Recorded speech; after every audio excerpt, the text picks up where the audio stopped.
Alright, so today we're going to talk about the complications of gastric reflux.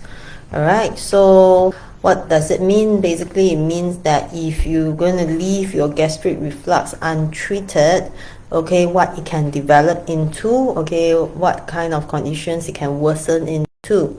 Okay, this is provided if you are not going to do anything about it and just continue to let your gastric reflux worsen. Alright, so there are a few complications. So the very first one will be esophagitis, okay, so which is the inflammation, irritation and swelling of the esophagus, which is the food tube. And then later on there will be stricture, okay, so it's the narrowing of the esophagus, okay, which is the food tube, which makes it difficult to swallow food later on.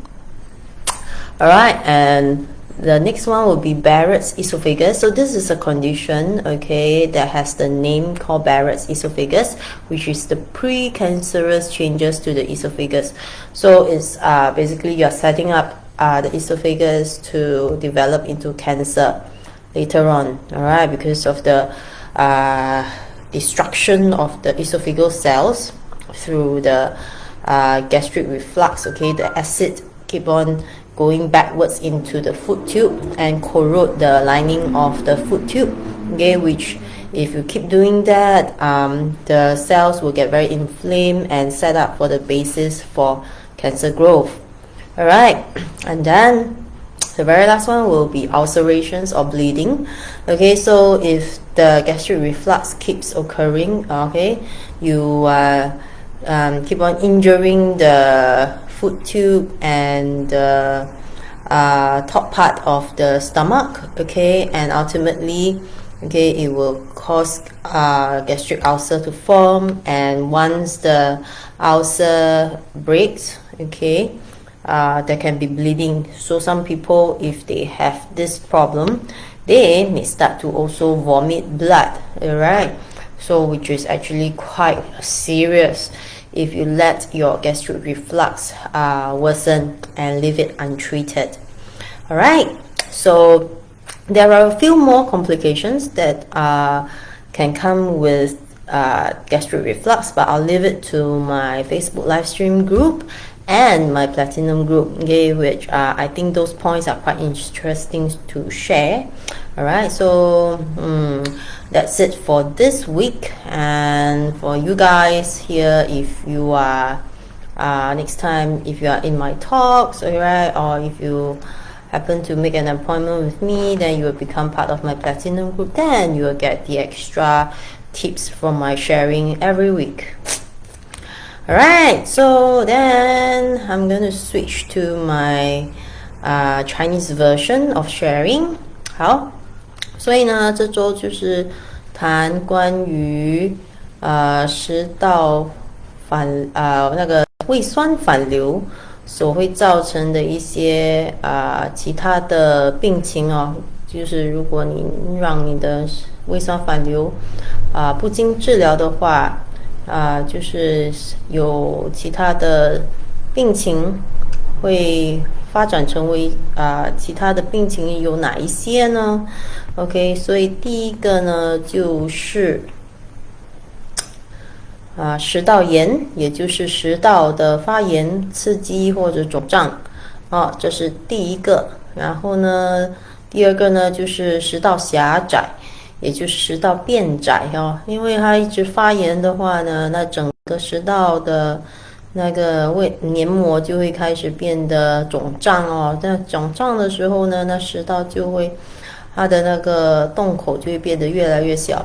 那变得狭窄的时候呢，那吞咽食物的时候就会感觉到很不舒服。那有些人就是因为这样呢，就开始不想吃东西那这是一个很痛苦的过程与经验。那接下来呢，还有一个病情就是巴雷特食管，然后这个呢就是食管癌前病变那因为胃酸反流的话，它那个胃酸呢一直刺激食道的黏膜，那会造成很多的发炎肿胀等等的。那这样呢就让癌变的可能性变得更高因为就是通常细胞的癌变呢，都是从发炎啊或者有毒素的身体部位开始的，所以如果那个食道那里呢一直受到胃酸反流的攻击的话呢，就会开始形成那个癌前病变。好，然后呢就是其他的严重的症状就是会有溃疡，还有出血。那就是因为胃酸反流的话，它一直刺激到那个食道黏膜嘛，那接下来就是会开始溃疡啊。那溃疡了之后呢，那个部位就容易出血。那如果一旦到了出血的时候呢，有些人可能会吐血的情况也会发生哦。所以这个是一个很严重并且很痛苦的过程。所以总而言之就是，如果您有胃酸反流的问题的话，建议还是提早治疗，不要让它拖延下去哦。因为它的病变的情况呢，会造成更多的问题，而且会引发更严重的疾病，所以这个是值得注意的。那胃酸反流呢，还有其他的一些恶化病变的那些病情哦，那我就放在我的那个 Facebook Live Stream 那里，还有我的 Platinum Group 那里分享咯。那如果您以后有机会有缘分的话呢，成为我的 Platinum Group Member， 你可以或者有参与我的讲座的话呢，就变成我的 Facebook Live Stream Member 的话呢，会员的话，那你就会得到额外的信息哦。OK， 那这周就是这样了。好，晚安。